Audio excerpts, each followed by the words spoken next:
Oi, gente. Graça e paz do nosso Senhor Jesus Cristo. Tudo bem com vocês? Vamos para o nosso momento com Deus? Vamos orar.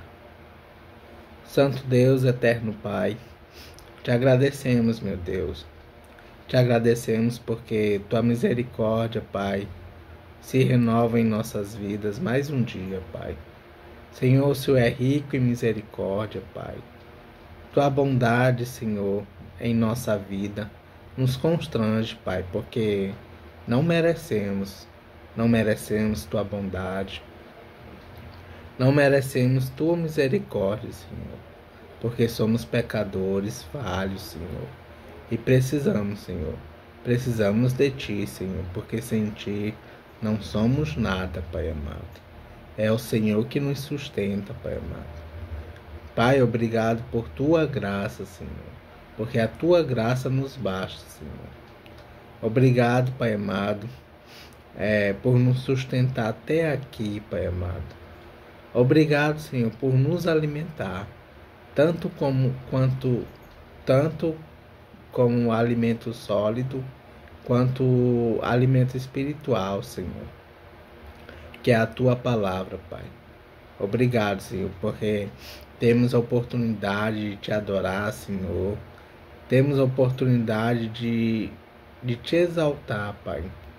Porque tu mereces, meu Deus, toda a honra, toda a glória, todo o louvor, toda a adoração, Senhor, é para ti, Senhor. Pai, obrigado por nos trazer aqui, Senhor, para ter esse momento de comunhão contigo. Momento que precisamos, Senhor. Senhor, e que possamos, meu Deus, nesse momento estar concentrados, Senhor, na tua palavra, Pai. Que o Senhor possa, meu Deus, afastar toda a distração, Senhor. Tudo, Senhor, que venha tirar o foco da tua palavra, Pai amado. Que possamos manter o foco e nos manter concentrados em ti, Senhor. Pai, obrigado, Senhor, porque o Senhor não nos dá aquilo que merecemos, Pai, que é a tua ira, Senhor.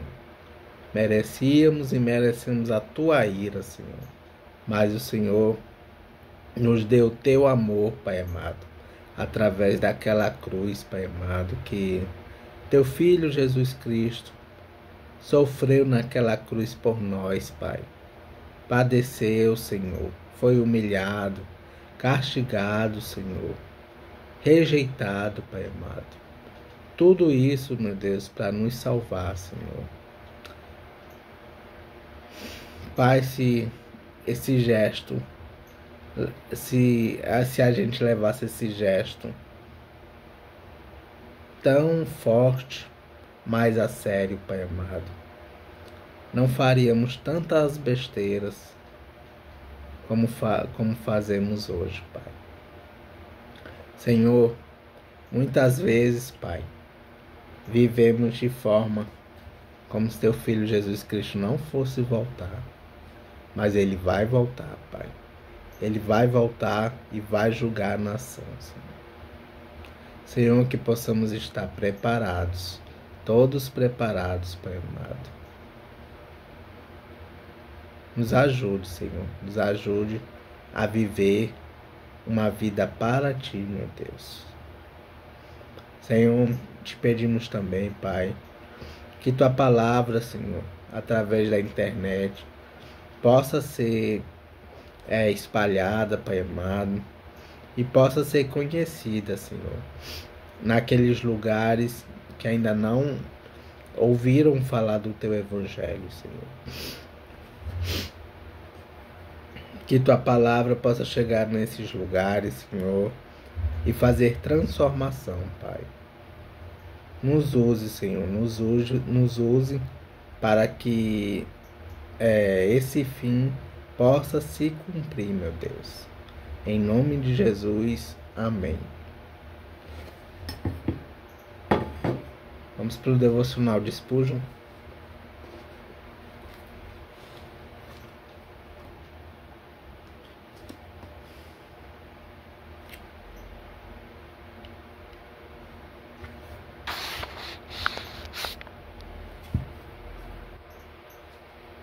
9 de setembro.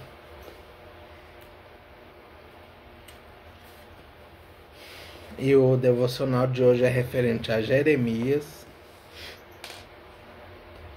profeta Jeremias.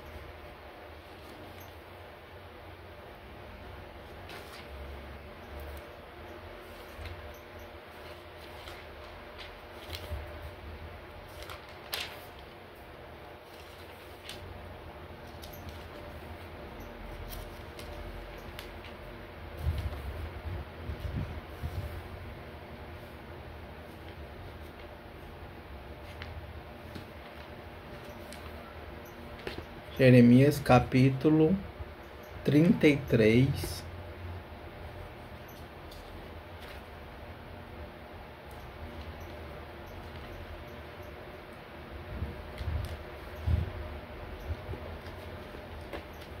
versículos 3. Versículo 3.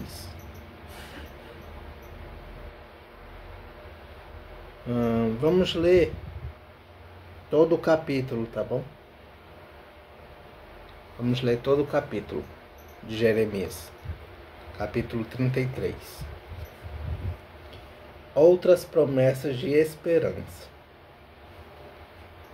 Uma introdução que vai do versículo 1 ao 26 diz assim: Jeremias recebeu essa promessa de esperança no ano 10º do reinado de Zedequias. Referência capítulo 32, versículo 1. Quando ele ainda estava preso no pátio da guarda. Versículo 1. São duas as mensagens.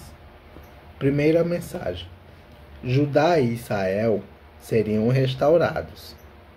Versículos 4 a 13. Segunda mensagem: Deus faria surgir um verdadeiro descendente de Davi, e sempre haveria sacerdotes da tribo de Levi. Versículos 14 a 26. E o capítulo inicia assim: Enquanto eu ainda estava preso no pátio da guarda, o Senhor Deus falou mais uma vez comigo. Ele disse: Quem está falando é o Senhor, que fez a terra, lhe deu forma e a colocou no lugar. O seu nome é Senhor. E Deus continuou: Jeremias, se você me chamar, eu responderei, e eu lhe contarei coisas misteriosas e maravilhosas que você não conhece. Eu, o Senhor, o Deus de Israel, afirmo que as casas de Jerusalém e o palácio real de Judá serão derrubados quando os babilônios construírem rampas de terra para atacar a cidade. Alguns homens lutarão contra os babilônios, mas estes encherão as casas com os corpos daqueles que vou matar na minha ira e no meu furor. Eu abandonei esta cidade por causa das maldades do seu povo. Mas eu curarei esta cidade e o seu povo, e novamente lhe darei saúde, e farei com que tenha tempos de paz e esperança e segurança. Trarei progresso para o povo de Judá e de Israel, e construirei tudo de novo, como era antes. Eu os purifiquei de todos os pecados que cometeram, e eu purificarei de todos os pecados que cometeram, e perdoarei as suas maldades e a sua revolta contra mim. Jerusalém será para mim um motivo de alegria, de honra e de orgulho. E todas as nações do mundo vão tremer de medo quando ouvirem falar das boas coisas que estou fazendo para o povo de Jerusalém e do progresso que estou trazendo para esta cidade. O Senhor Deus disse: andam dizendo que este lugar é como um deserto, sem gente e sem animais. É verdade que as cidades de Judá e as suas de Jerusalém estão vazias, sem gente e sem animais. Porém, nesses lugares, vocês ouvirão de novo gritos de alegria e de felicidade, e o barulho alegre das festas de casamento. Vocês vão ouvir pessoas cantando e trazendo ofertas de gratidão ao meu templo. Eles cantarão assim: deem graças ao Senhor Todo-Poderoso, porque Ele é bom e o seu amor dura para sempre. Eu farei com que nessa terra haja tanta prosperidade como antes. Eu, o Senhor, estou falando. O Senhor Todo-Poderoso diz: nesta terra, que é um deserto sem gente e sem animais, ainda haverá pastos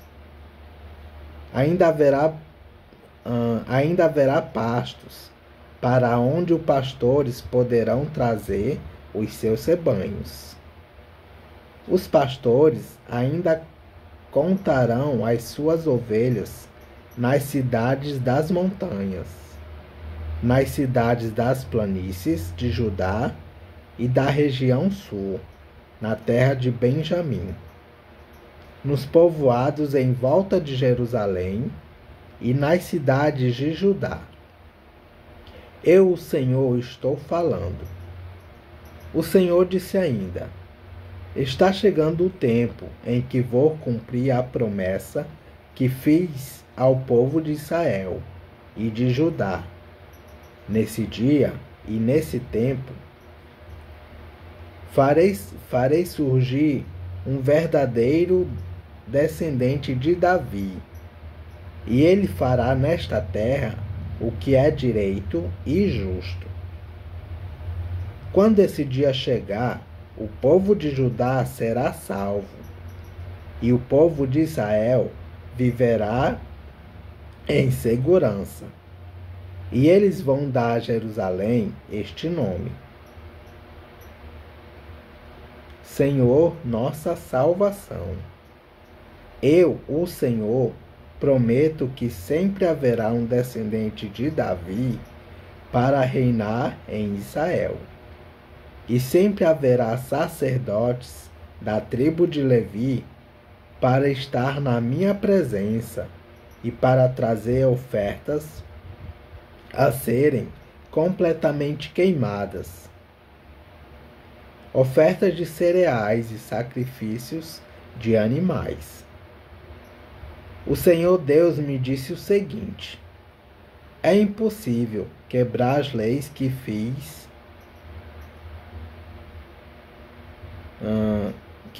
para que o dia e a noite venham sempre um depois do outro.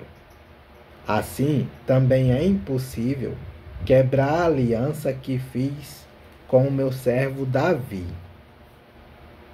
Isto é, que ele sempre terá um descendente que seja rei.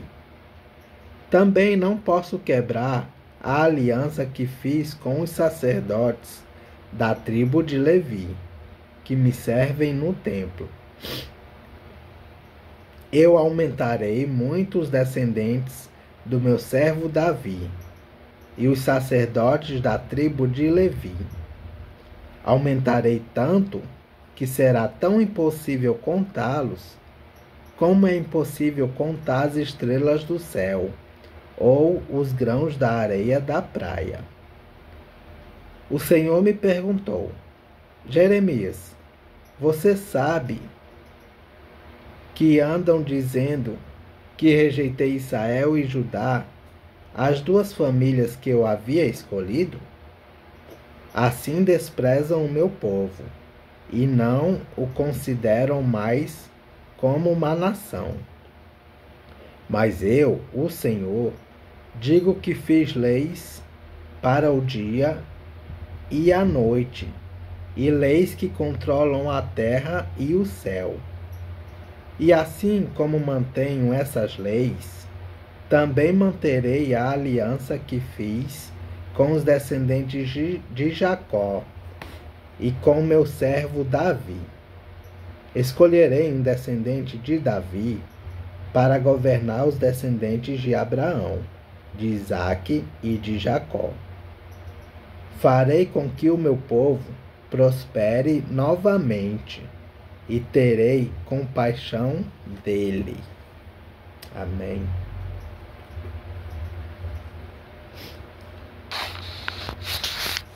Vamos para o devocional de Spurgeon.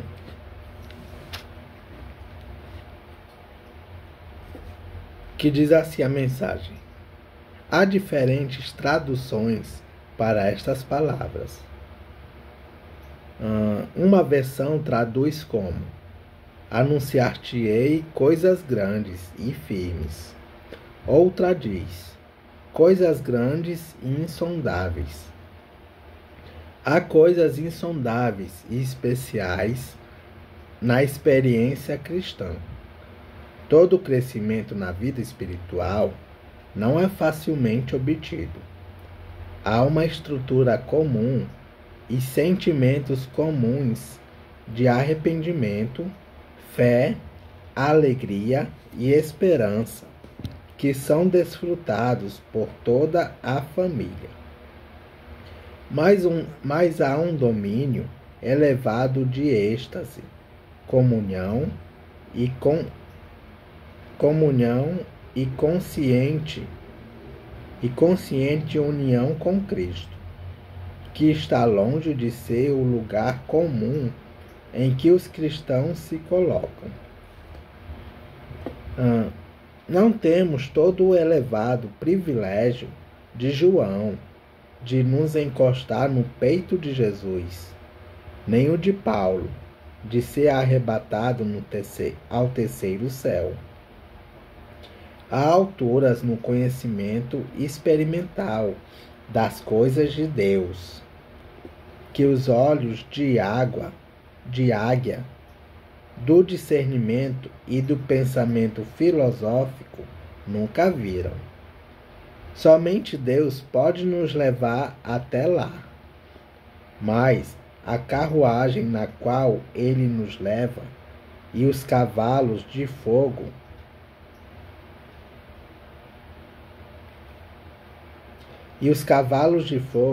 que puxam essa carruagem são as orações prevalecentes. Esse tipo de oração vence o Deus de misericórdia. Lutou com um anjo e prevaleceu. Chorou e lhe pediu mercê em Betel. Em Betel achou a Deus, e ali falou Deus conosco. A oração prevalecente leva o cristão ao Carmelo e o capacita a revestir o céu com nuvens de bênçãos e a terra com enchentes de misericórdia. Também leva o cristão ao cume do Pisga e mostra-lhe a herança reservada. Nos eleva ao Tabor e nos transfigura até a semelhança de nosso Senhor. Como Ele é, assim somos neste mundo. Se você busca algo mais elevado do que a experiência comum, fixe seu olhar na rocha que é mais alta do que você. Olhe firmemente com os olhos da fé, pela janela da oração insistente. Quando você abrir o seu lado da janela, o outro lado não permanecerá trancado. Amém. Vamos para a leitura de um novo livro hoje da Bíblia. E hoje vamos iniciar o livro de Salmos. Mas nós vamos ficar só na introdução hoje, tá? Só no estudo do livro. Amanhã vamos, se Deus permitir, vamos iniciar o livro de Salmos, os capítulos. Vamos para o estudo do livro. Introdução do livro de Salmos. Título: Salmos é o livro de hinos e de orações do povo de Israel antigo. A maioria dos salmos foi escrita e musicada para uso no templo, nas reuniões de adoração. Em hebraico, o seu título é Livro de Louvores. A palavra salmo é de origem grega e que quer dizer canção ou hino. Dá-se o nome de saltério, a coleção completa dos salmos. Formação do saltério. Os salmos foram escritos por diferentes autores durante um período de mais ou menos 700 anos, entre os anos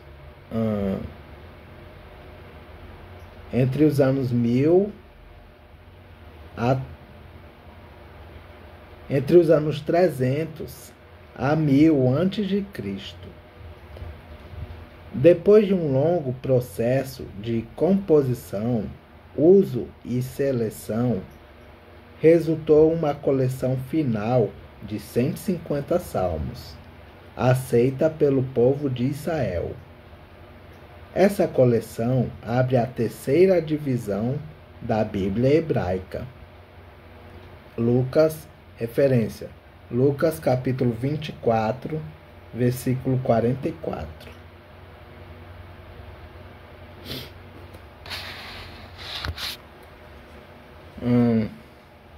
Assim como a lei Pentateuco tem 5 livros, assim também o Saltério está dividido em 5 livros. Dos Salmos 1 ao 41, Salmos 42 a 72,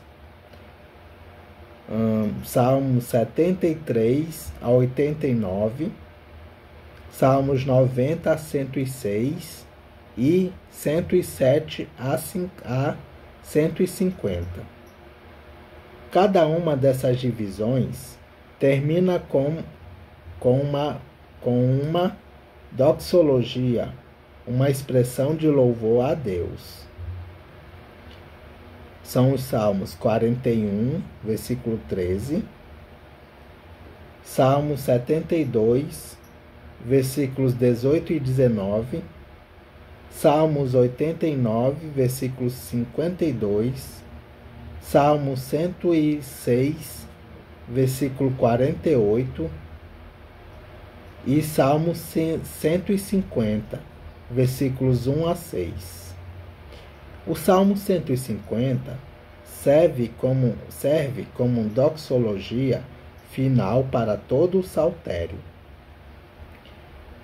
Dentro dessas 5 divisões, há algumas coleções menores, como os Salmos de Asaf, Salmos 73 a 83. Os Salmos do grupo de Corá, Salmos 42, 44 e 49. As canções de peregrinos, Salmos 120 a 134. E os salmos de aleluia, Salmos 146 a 150, que começam e terminam com a palavra aleluia, que quer dizer louvem ao Senhor. Salmos 104 a 106, 111 a 117, menos o 114. Salmo 135 e 146 a 150. Alguns salmos são repetidos. Desculpa, gente. O 14 é igual ao 53, sendo que no primeiro aparece o nome Senhor e no segundo aparece o nome Deus. O Salmo 70 é repetido em Salmo 40, versículos 13 a 17. E o 108 é composto de Salmos 57, versículos 5 a 11. E Salmo 60, versículos 5 a 12. O Salmo 18 se encontra também em 2 Samuel, capítulo 22, versículos 1 a 51. O Salmo 96, em 1 Crônicas, capítulo 16, versículos 23 a 33. E o Salmo 105, versículos 1 a 15, em 1 Crônicas, capítulo 16, versículos 8 a 22. Tipos de salmos. De acordo com o seu propósito e com o seu conteúdo, os salmos podem ser classificados da seguinte forma: súplicas. Nesses salmos, também chamados de lamentos, o autor reclama por estar passando por uma situação desagradável, como doença, perseguição ou calúnia, e implora a Deus que o ajude. Esses salmos terminam geralmente com uma expressão de gratidão e que o salmista promete louvar a Deus ou oferecer-lhe sacrifícios. O Salmo 13 é súplica de uma pessoa. O 79 é de uma comunidade. Hinos. Hinos são canções que falam sobre a pessoa em seu relacionamento com Deus. Há vários tipos de hinos. No hino de louvor, o salmista, no Salmo 8, ou a comunidade, no Salmo 111, louvam a Deus. Esse tipo de hino começa geralmente com um convite à adoração, seguindo da razão pela qual Deus merece ser louvado. E às vezes termina com a mesma expressão de louvor ou com outra. Hino de ação de graças é aquele em que uma pessoa, no Salmo 34, por exemplo, ou o povo, no Salmo 67, agradecem a Deus alguma bênção recebida dele. No hino de confiança, fala-se sobre a fé em Deus, pois ele responde às orações, salva e abençoa uma pessoa. Salmo 11, Salmo 16 e Salmo 62, por exemplo. Ou a comunidade, no Salmo 125. Nos hinos de Sião, há elogios para Jerusalém, o lugar onde Deus mora com o seu povo. Salmo 46, Salmo 48, Salmo 76, 87 e 122.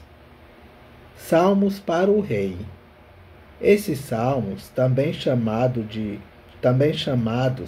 de reais, elogiam o rei de Israel como representante de Deus na terra. Por meio do rei, Deus ganhava as batalhas e derrotava os inimigos. O rei era filho de Deus, porque Deus o havia escolhido. O rei era ungido de Deus, e por isso Deus lhe dava poder. Em algum desses salmos,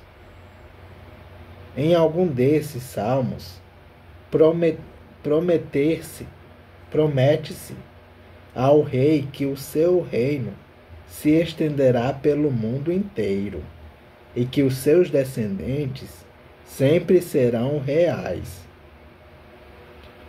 São reais os salmos 132. São reais os 132, na verdade. Os salmos 2, Salmo 72 e o Salmo 110 são considerados messiânicos, referindo-se a um descendente de Davi, por meio do qual Deus cumpriria finalmente as promessas que tinha feito ao seu povo. Também no Salmo 45. Salmos de Deus Rei. Nesses salmos, Deus é louvado como o Rei de Israel e do mundo inteiro. Eles também chamam.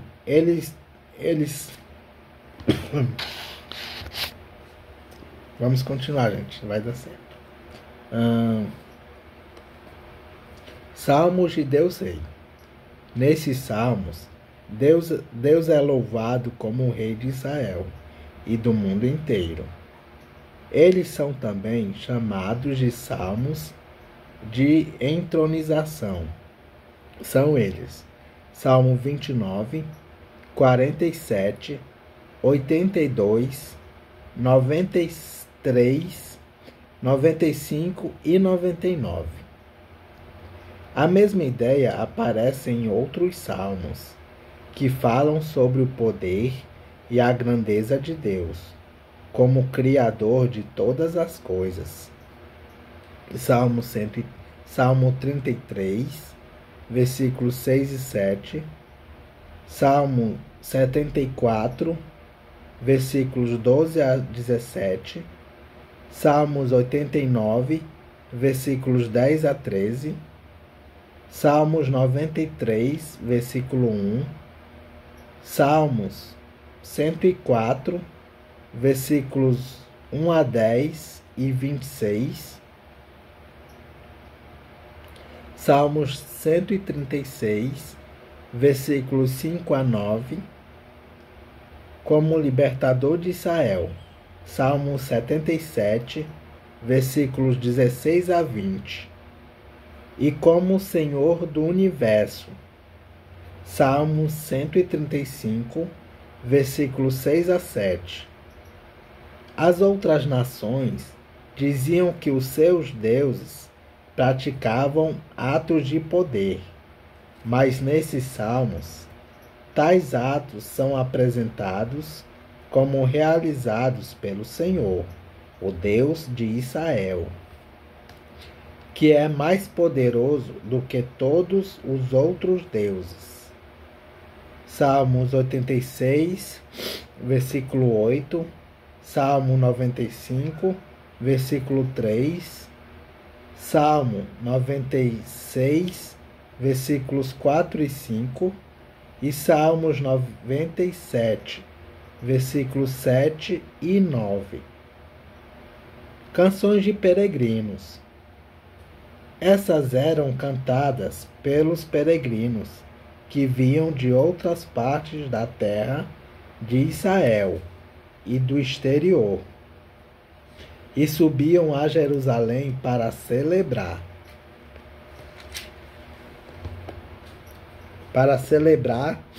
festas religiosas.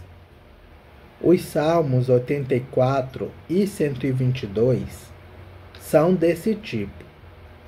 É provável que também os Salmos 120 e 134, Cânticos dos Degraus, fossem salmos de peregrinos.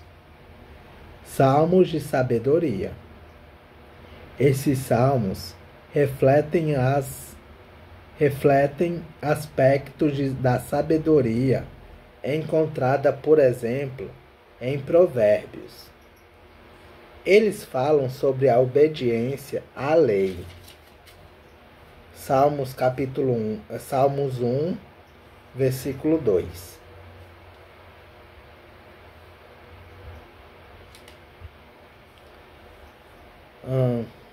Sobre o temor a Deus, sobre o castigo dos maus e sobre as recompensas das pessoas fiéis, e dão conselhos sobre como as pessoas sábias devem agir.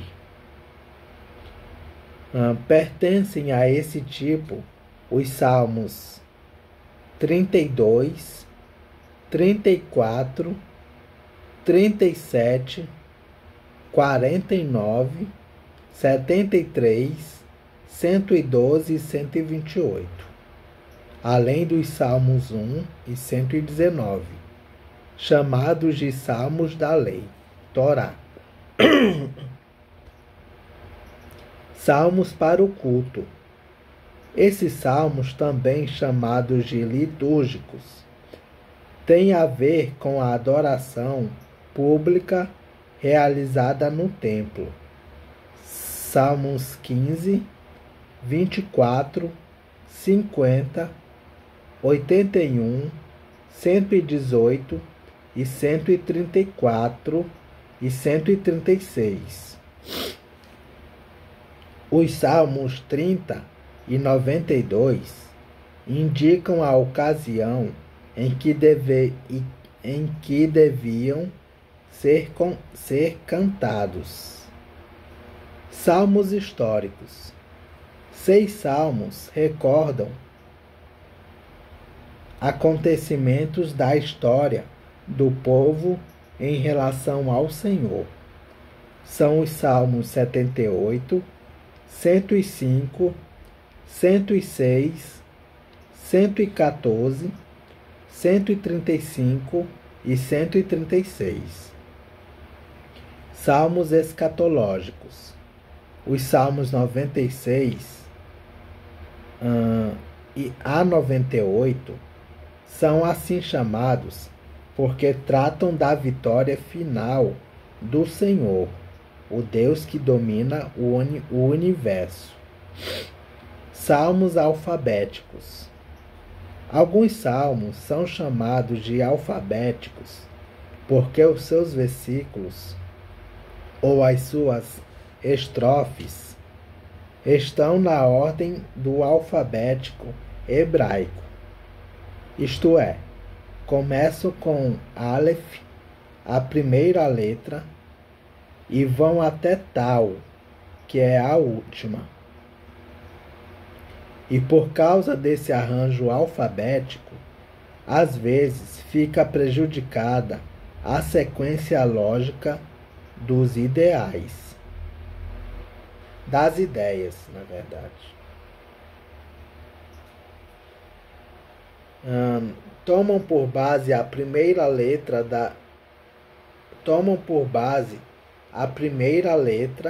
da primeira palavra de cada versículo.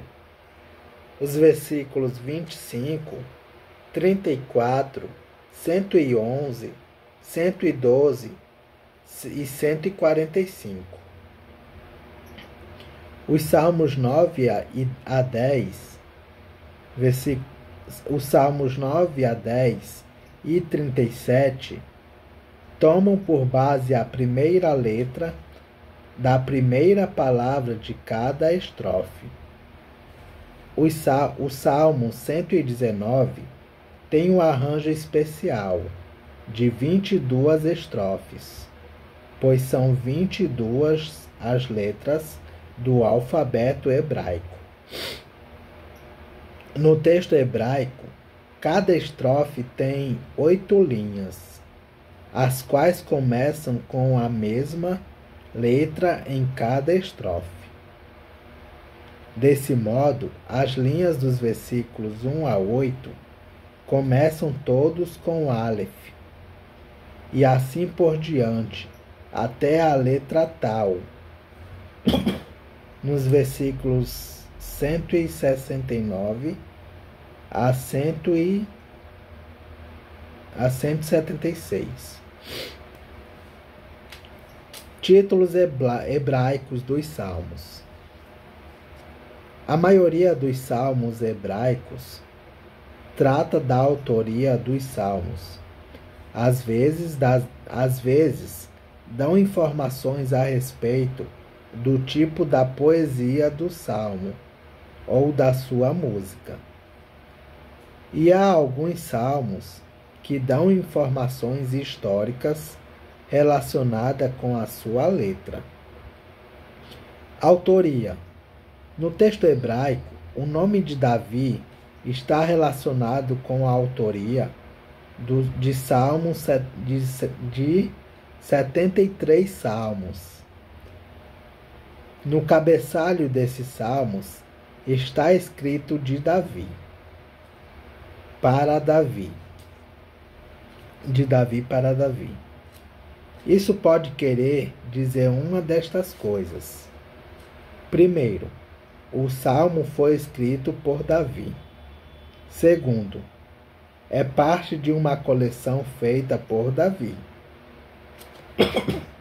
Terceiro, é parte de uma coleção feita para Davi.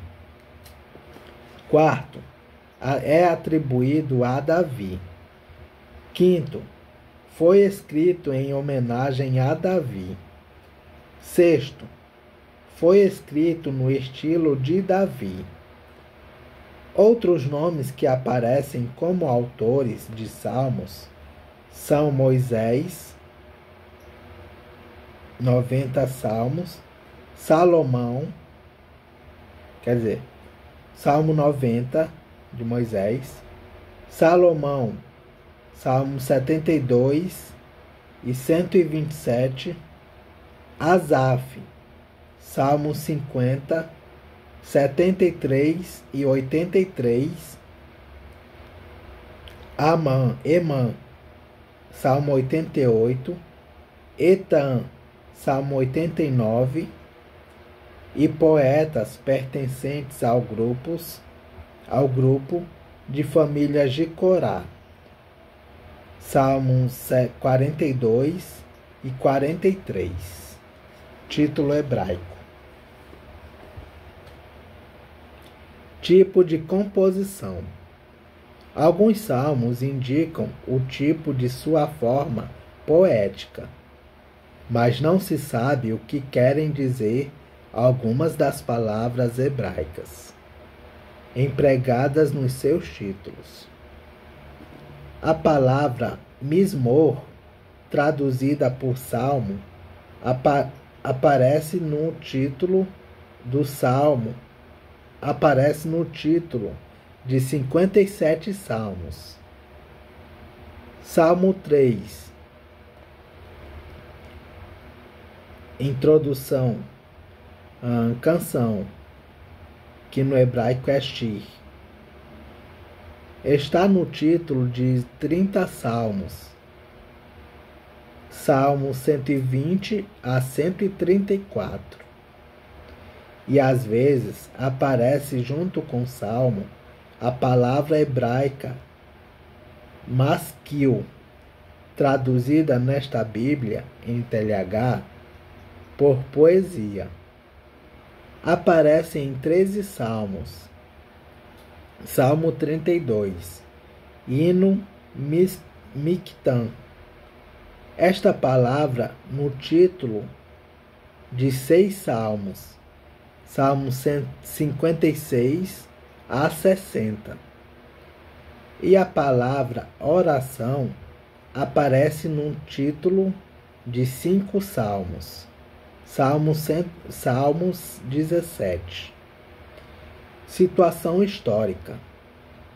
13 salmos, todos eles relacionados com Davi, dão informações a respeito da sua situação histórica. Salmos 3, Salmo 7, 18, 34, 51, 52, 54, Salmos 56, 57, 59, 60, Salmo 63 e Salmo 142. Termos musicais. No título de vários salmos, há referência à música, instrumentos de cordas. Há referência à música, instrumentos de cordas. Nos Salmos 4, 6, 46 e 62. E de sopro, Salmo 5. Regência e coros, Salmo 22 e 88. E melodias, Salmos 8, Salmos 9, 22, 45, 60, 56 e 57. No texto hebraico, a palavra Selá aparece 71 vezes no Saltério e 3 vezes em Abacuque. Não há certeza quanto ao seu sentido. Talvez queira dizer pausa musical ou repetição.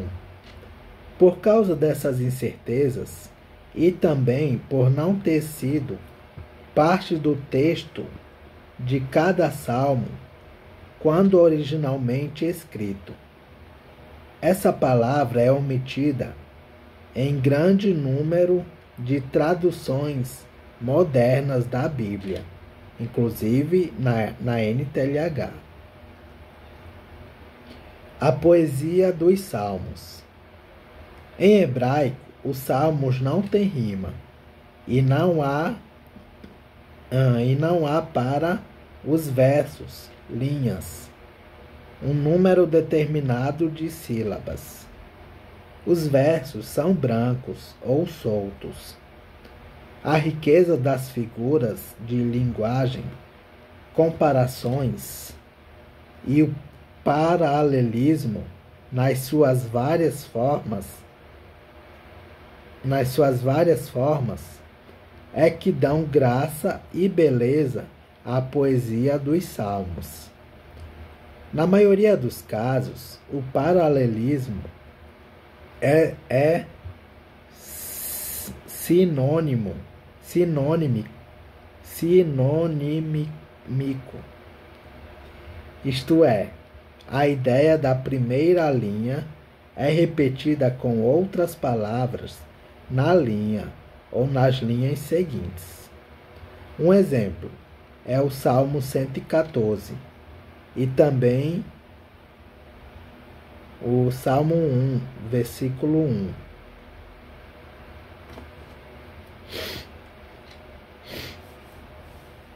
Felizes são aqueles que não se deixam levar pelos conselhos dos maus, que não seguem o exemplo dos que não querem saber de Deus. Felizes são aqueles que não deixam levar pelos conselhos dos maus, que não seguem o exemplo dos que não querem saber de Deus,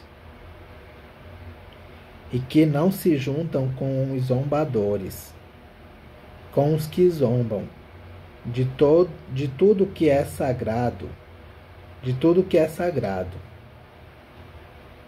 No paralelismo de contraste ou antitético,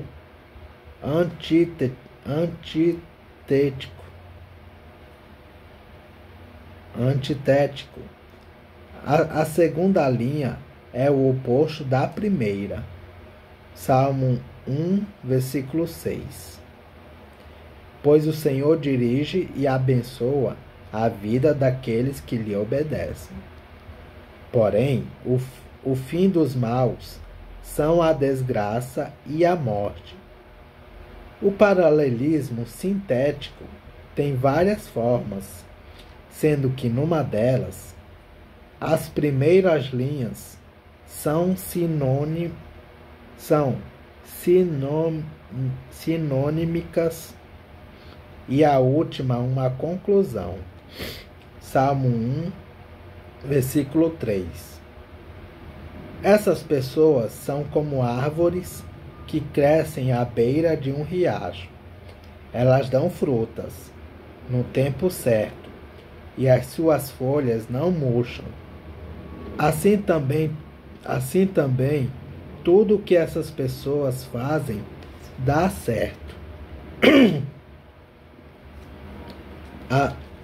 A teologia dos Salmos. Os Salmos refletem aspectos de fé e de esperança religiosa e de vida religiosa do povo de Israel durante um período de 700 anos. Um autor observou que os Salmos descrevem um contínuo encontro do ser humano com Deus. Este encontro parte da iniciativa de Deus e constitui o coração da fé verdadeira.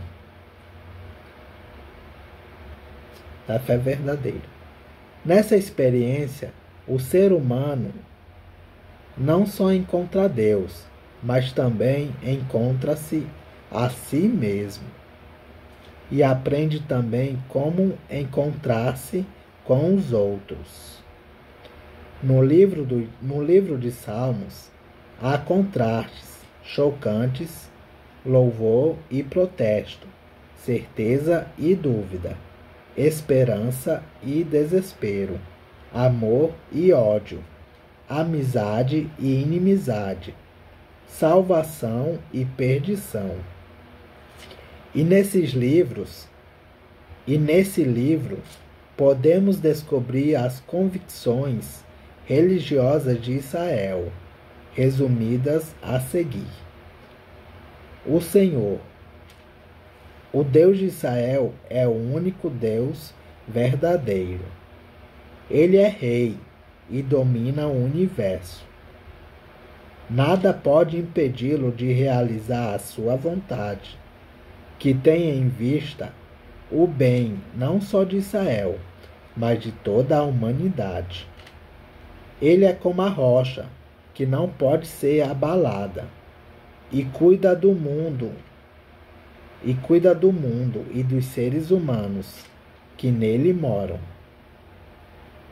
Ele é eterno, criador, glorioso, onipotente, poderoso, justo, salvador, amoroso e perdoador, mas julga e castiga severamente os maus.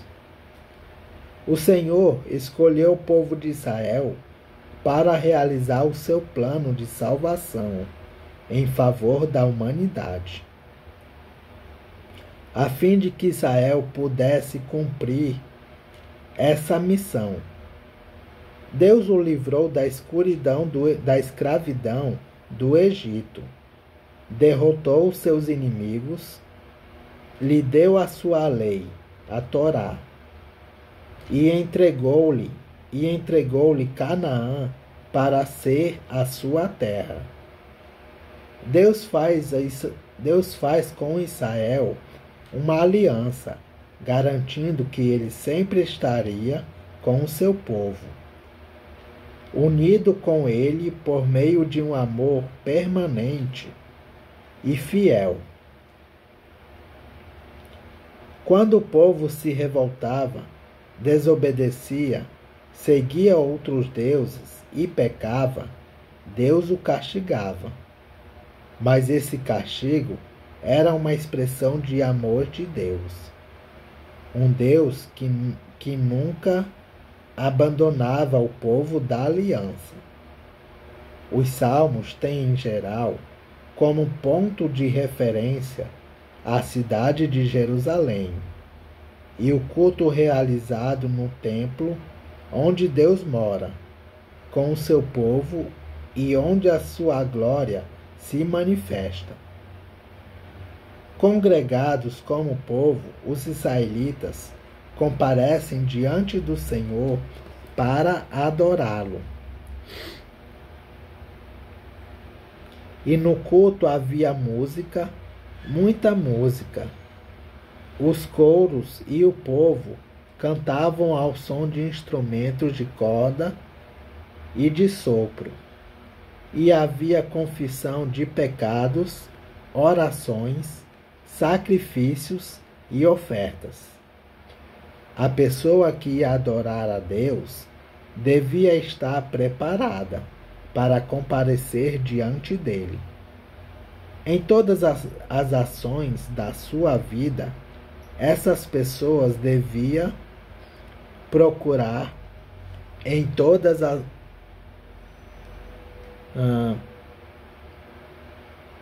a pessoa que ia adorar a Deus devia estar preparada para comparecer diante dele. Em todas as ações da sua vida, essa pessoa devia procurar ser correta para com Deus, para com os outros e para consigo mesma. E um dia todas as nações no mundo iriam ao templo, confessando que o Senhor é o Deus do mundo inteiro. O ser humano reconhece a sua pequenez na presença do Deus Todo-Poderoso. Ele se curva humilde diante de Deus, a quem teme em atitude de respeito e adoração. Mas o ser humano é superior a todas as coisas criadas. Ele só é inferior a Deus, o Criador. As pessoas que são corretas e fiéis, isto é, aquelas que respeitam a Deus e procuram obedecer à sua lei, terão sucesso na vida, mesmo que às vezes pareça que Deus as tenha abandonado. O Senhor tem um cuidado especial pelos pobres, pelos oprimidos, pelos que são desprezados, porque não têm prestígio nem poder. Essa gente precisa depender de Deus, que a defende e a salva. Os maus, aqueles que não querem saber de Deus, podem ter sucesso e poder, mas virá um dia em que serão humilhados. Importante isso.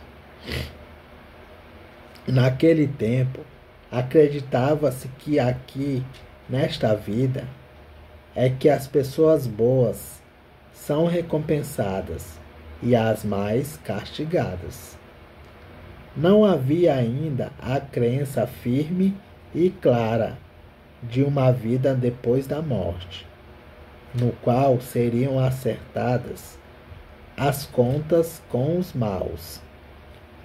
Acreditava-se que o mundo dos mortos, o Sheol, iam todas as pessoas israelitas e não israelitas, bons e maus. Mas em alguns salmos há sinais de crença numa vida futura, na qual Deus recompensará as pessoas boas e castigará as más. São chamados de salmos impactórios. Salmos imprecatórios. Aqueles em que o autor pede a Deus que castigue os seus inimigos. São os Salmos 69, 109 e 137. Impecar aqui é pedir a Deus que traga o castigo a uma pessoa ou grupo de pessoas. Ao ler esses salmos, é preciso levar em conta o seguinte: eles se situam nos tempos da revelação do Antigo Testamento. Segundo, não se trata de ódio pessoal, mas de zelo por causa de Deus. Era Israel e o seu Deus contra os inimigos e o mal. Terceiro, não é justiça feita pelas próprias mãos. A Deus pertence a vingança.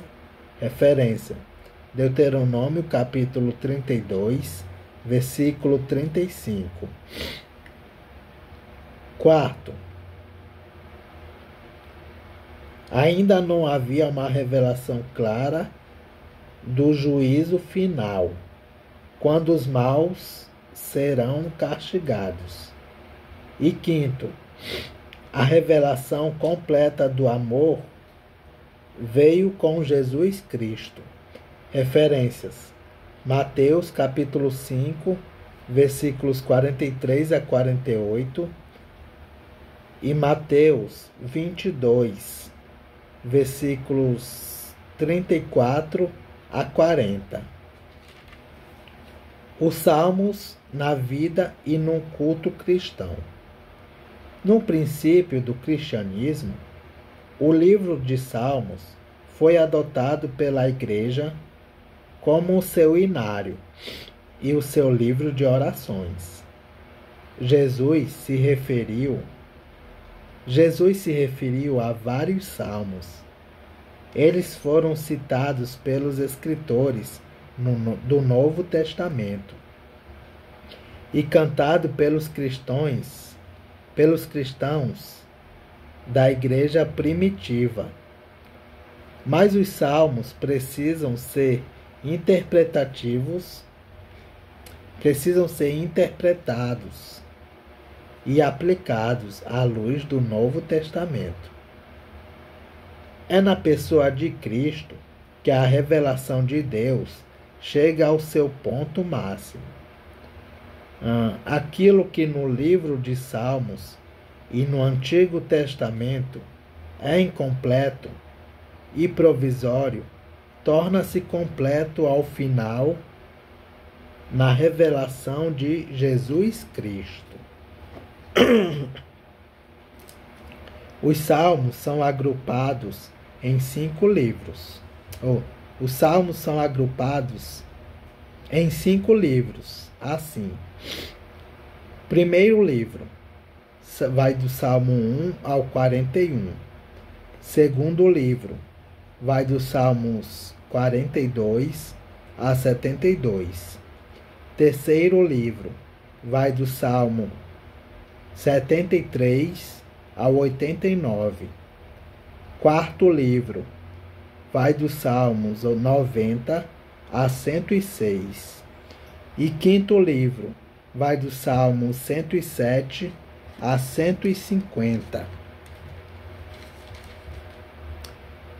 E é isso, gente.